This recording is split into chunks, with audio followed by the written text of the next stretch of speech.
வணக்கம், welcome to SM Tamil kitchen. இன்றைக்கி நம்ம பைனாப்பிள் கேசரி எப்படி செய்கிறதுன்னு பார்க்கலாம். இதுக்கு தேவையான பொருட்கள் ரவை வந்து 1 கப்பு 200 கிராமு, சர்க்கரை வந்து 1.5 கப்பு 300 கிராம், நெய் வந்து ஒரு 50 கிராம், முந்திரி வந்து ஒரு 10லேருந்து 15, பைனாப்பிள் வந்து ஒரு 50 கிராம் சின்ன துண்டுகளாக வந்து கட் பண்ணி வச்சுக்கோங்க. அப்புறம் ரிஃபைண்ட் ஆயில் வந்து ஒரு 3லேருந்து 4 டீஸ்பூன், அப்புறம் எல்லோ கலரும் பைனாப்பிள் எசன்ஸும் வந்து தேவையான அளவு. ஸோ இது செய்கிறதுக்கு வந்து அடிகனமான பாத்திரம் இல்லைன்னா வந்து நான்ஸ்டிக் பேன் வந்து யூஸ் பண்ணுங்கள். ஸோ ஃபர்ஸ்ட் வந்து நம்ம இதில் வந்து 2 டீஸ்பூன் வந்து நெய் ஆட் பண்ணிக்கலாம்.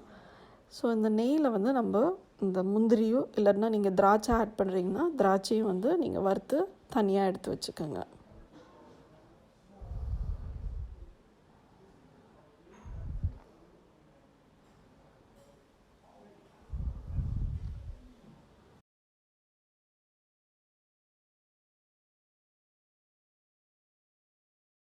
இப்போ இந்த பேன்லேயே வந்து நம்ம ரவையும் வந்து வறுத்து எடுத்து வச்சுக்கலாம். ஸோ ரவை வறுக்கிறதுக்கு முன்னாடி அதில் ஒரு 4 டீஸ்பூன் வந்து ரிஃபைண்ட் ஆயில் வந்து ஆட் பண்ணிக்கோங்க. ஸோ அந்த ரிஃபைண்ட் ஆயில் ஆட் பண்ணதுக்கப்புறம் அதில் வந்து நம்ம ரவையை ஆட் பண்ணிவிட்டு வறுத்து எடுத்துக்கலாம். ஸோ ரோஸ்டட் ரவா இருந்தால் கூட நீங்கள் இந்த ஸ்டெப் வந்து நீங்கள் செய்யுங்க, அப்போ தான் வந்து இன்னும் நல்லா டேஸ்ட்டாக இருக்கும். ஸோ ரவை வந்து அந்த நல்ல ஸ்மெல் வர வரைக்கும் அதை வறுத்து தனியாக எடுத்து வச்சுக்கோங்க.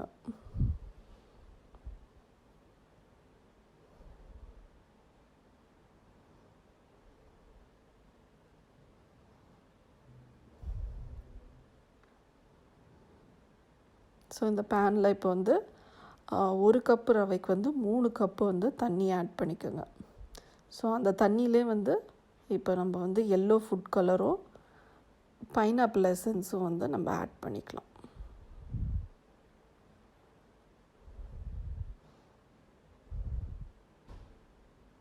எசன்ஸ் வந்து நிறைய ஆட் பண்ணாதீங்க, ஒரு 4 ட்ராப் வந்து போதும்.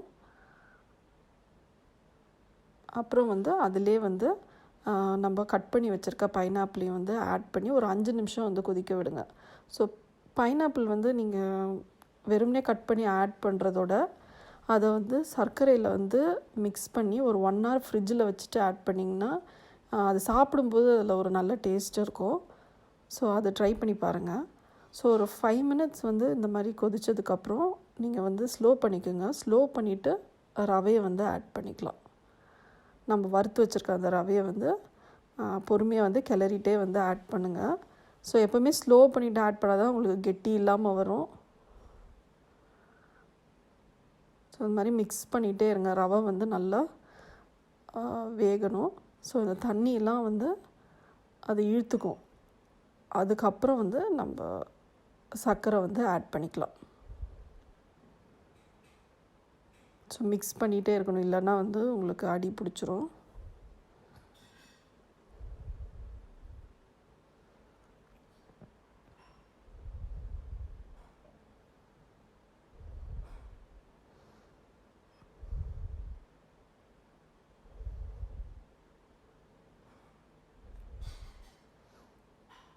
ஸோ இப்போ பார்த்திங்கன்னா தண்ணியெலாம் வந்து உங்களுக்கு நல்லா வற்றிருச்சு.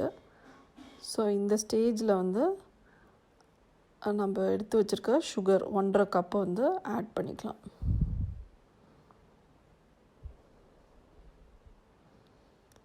இந்த சுகர் ஆட் பண்ணிவிட்டு நல்லா மிக்ஸ் பண்ணிகிட்டே இருங்க. அது அந்த சூட்லேயே வந்து உங்களுக்கு இது இலகி எல்லாம் வந்து மிக்ஸ் ஆகிடும். ஸோ இந்த மாதிரி மிக்ஸ் பண்ணிகிட்டே இருங்க. ஸோ நம்ம கேசரி செய்யும்போது ஒரு 4 டீஸ்பூன் வந்து ரிஃபைண்ட் ஆயில் ஆட் பண்ணோம்.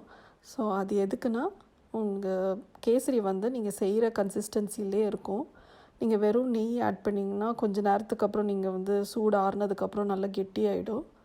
ஸோ அந்த மாதிரி ஆகக்கூடாதுன்னா நீங்கள் ஒரு 4 டீஸ்பூன் வந்து ரிஃபைண்ட் ஆயில் வந்து சேர்த்துக்கோங்க. ஸோ இப்போ சுகர் வந்து எல்லாம் நல்லா மிக்ஸ் ஆகிடுச்சு. ஸோ இப்போ வந்து நம்ம மிச்சம் இருக்க அந்த நெய் வந்து இதில் ஆட் பண்ணிக்கலாம்.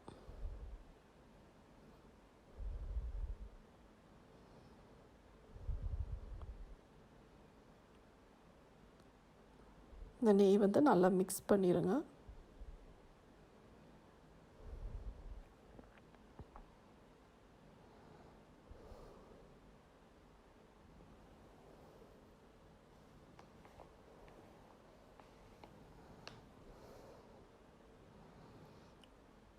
ஸோ எல்லாம் நல்லா மிக்ஸ் ஆகிடுச்சு. ஸோ கடைசியாக வந்து நம்ம இதில் வந்து வறுத்து வச்சுருக்க கேஷ்யூஸோ ரைசின்ஸ் வந்து ஆட் பண்ணிவிட்டு நம்ம வந்து இறக்கிடலாம்.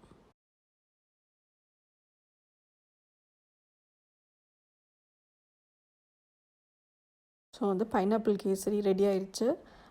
நீங்களும் வந்து ட்ரை பண்ணி பாருங்கள். உங்கள் கமெண்ட்ஸ்லாம் வந்து கீழே சொல்லுங்கள். உங்களுக்கு இந்த வீடியோ வந்து பிடிச்சிருந்துச்சுன்னா லைக் பண்ணுங்கள், ஷேர் பண்ணுங்கள், சேனலுக்கு வந்து சப்ஸ்கிரைப் பண்ணுங்கள். நன்றி, வணக்கம்.